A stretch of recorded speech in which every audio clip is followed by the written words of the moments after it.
The Dark Triad. Continued. Shadow traits, power games, and the strategic self. 1. Preface. The term dark triad is often misunderstood as a single personality type. It's not. It refers to the overlap of three distinct psychological traits that, when found together in one person, create a high-risk, high-reward archetype. This isn't just semantics. Understanding this framework as a comorbidity of traits rather than one unified label is key to seeing how these traits interact and influence behavior. We're talking about empathy deficits, strategic thinking, and ego structures, not just cool-sounding buzzwords. 2. Breaking down the triad.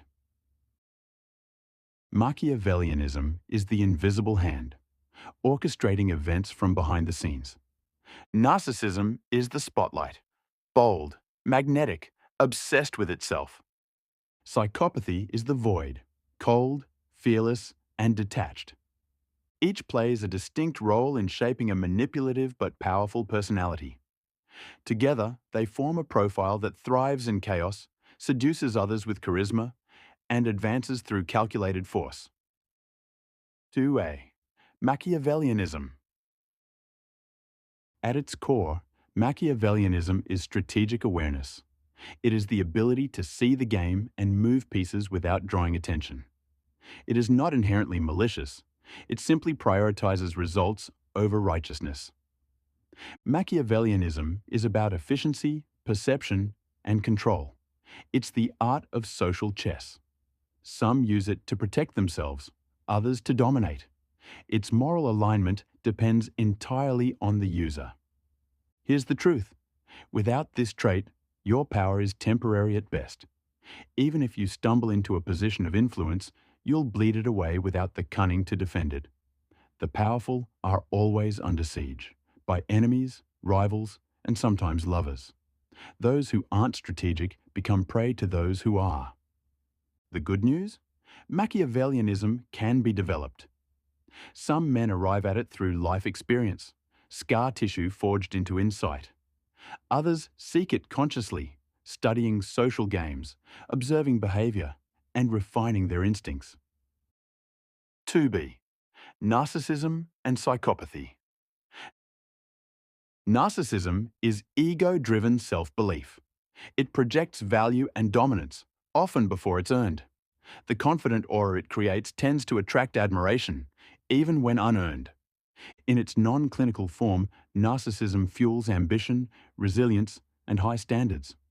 The narcissist expects the best and moves as though he deserves it. This can be intoxicating to others and dangerous to himself if unchecked. But not all narcissists are psychopaths, and not all high self-confidence signals pathology. The difference lies in emotional detachment. Enter the narcopath, a fusion of narcissism and psychopathy. These individuals combine grandiosity with emotional detachment, making them charming yet cold, seductive yet unempathetic. They dominate socially not just because they're bold, but because they lack the internal resistance most feel when exploiting others. On the other hand, pure psychopathy is cold logic without the ego. The psychopath doesn't feel guilt, doesn't form attachments, and often doesn't care if others get hurt. He may appear calm, calculated, and eerily unaffected. In short, narcissist equals unruly ego, wants admiration. Psychopath equals detached operator, doesn't feel. Narcopath equals the manipulative fusion of both. 3. A spectrum, not a switch. You don't need all three traits maxed out to benefit from the model. These are spectrums, not absolutes. Everyone has a bit of narcissism, Machiavellian thinking, and psychopathic edge, especially under pressure. The difference is the degree. High levels in all three? That's a true dark triad personality. But most people fall somewhere along the line, not at the extreme. You need just enough. Narcissism for self-belief. Machiavellianism for social awareness. Psychopathy for emotional control. It's not about being pathological, it's about being equipped. 4. Machiavellianism versus the rest. Here's where things split. Machiavellianism can be learned. Psychopathy and narcissism, in their pathological forms, usually stem from childhood trauma or hardwired neurology. They're difficult or impossible to develop later in life. But Machiavellianism, that's a skill set. And while some naturally lean toward it, others can study, observe, and train themselves to master it. That's what makes it so valuable. It's accessible, flexible, and teachable. Think of it as adaptive cunning, refined perception, and intentional action. In today's hyper-competitive world, it's no longer optional. 5. How to become Machiavellian. Start watching people. Sit in public places and guess relationships, motivations, emotions, just by observing body language and tone. You're building pattern recognition. Next, master subtext. Most communication is indirect. Learn to read between the lines, hear the unsaid, and understand intent cloaked in ambiguity. That's where the game is played. The power of subtext. Subtext often relies on metaphor, double entendre, or innuendo to convey opinions or intent without stating them outright. This allows a speaker to express thoughts while maintaining plausible deniability. If the reaction to the subtext is negative, its ambiguity serves as a shield. "That's not what I meant," becomes a credible defense. The utility of acting. One should also learn to act, to appear happy when unhappy, or calm when angry. Taking an acting class that teaches improvisation and method can sharpen this skill. Acting, at its core, is the ability to summon an emotion or mental image that does not reflect your current state, yet still conveys a believable and emotionally congruent truth. It's performance, yes, but done right, it feels real. And most importantly, read. The following books are core texts in power dynamics. The 48 Laws of Power. The Prince, The Art of War. The 33 Strategies of War. The Art of Worldly Wisdom. The Craft of Power. Don't expect step-by-step guides. Power is abstract. You must extract the principle and apply it creatively to your context. If you need hand-holding, you're not ready for power. Learn to adapt. Train your mind to convert theory into strategy. 6. How to become narcissistic. Narcissism feeds on feedback loops. Succeed arrow feel worthy arrow act. With confidence arrows succeed more. Whether it comes from your physique, status, or skill, the ego strengthens with evidence. That's why lifting weights works. It's visual, measurable, and confidence boosting. So is public speaking, content creation, or winning in any domain where others admire you. Narcissistic supply and ego inflation. People who are successful often receive a constant stream of compliments. To remain grounded, they must consciously practice humility. Without this effort, the steady influx of praise becomes narcissistic supply, feeding the ego until it dominates their identity. When ego is overfed, the individual loses perspective.